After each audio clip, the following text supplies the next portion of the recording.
And many a times, two different labels are given for the same activity of the same individual. For example, more than 60 years back,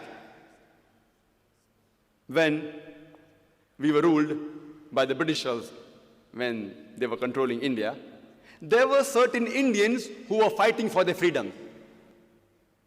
These group of Indians, by the British government, they were labeled as terrorists. But those same people, by the common Indians, we call them as patriots, as freedom fighters. Same individual, same activity, two different labels.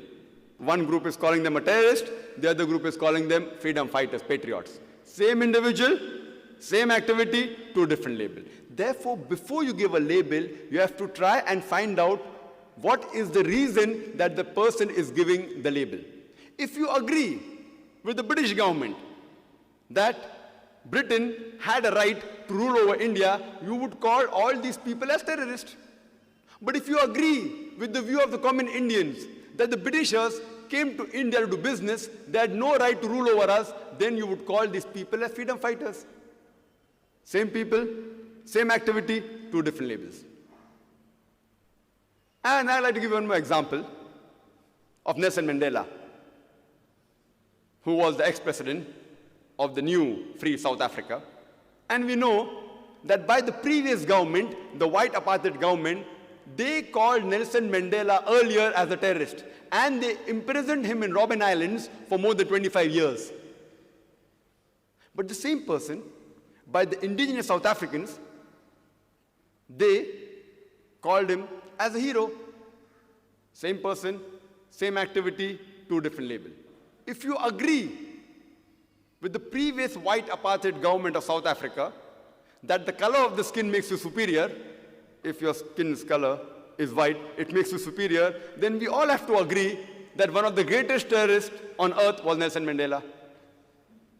But if you agree with the view of the South Africans, the original inhabitants of South Africa, that the color of the skin does not make you superior, or same as is mentioned in the Quran, in Surah Hujurat, chapter 49, verse number 13, it says, Ya ayyuhan nasu inna khalaqnakum min zakrin wa unsa wa ja'alnakum shu'uban wa qaba'ila lita'arafu inna akramakum indallahi atqakum inna Allah alimun kabir. O humankind, we have created you from a single pair of male and female and have divided you into nations and tribes so that you shall recognize each other, not that you shall despise each other.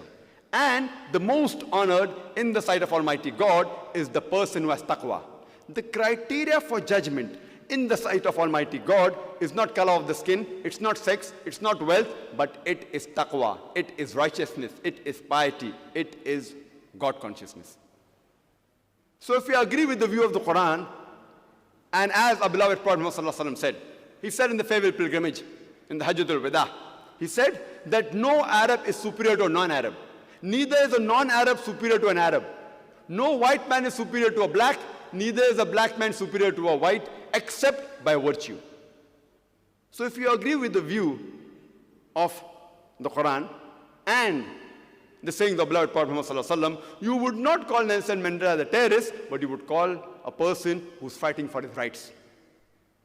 Therefore, before any person gives any label to any individual for any of his act, we have to first analyze for what reason is he doing the act.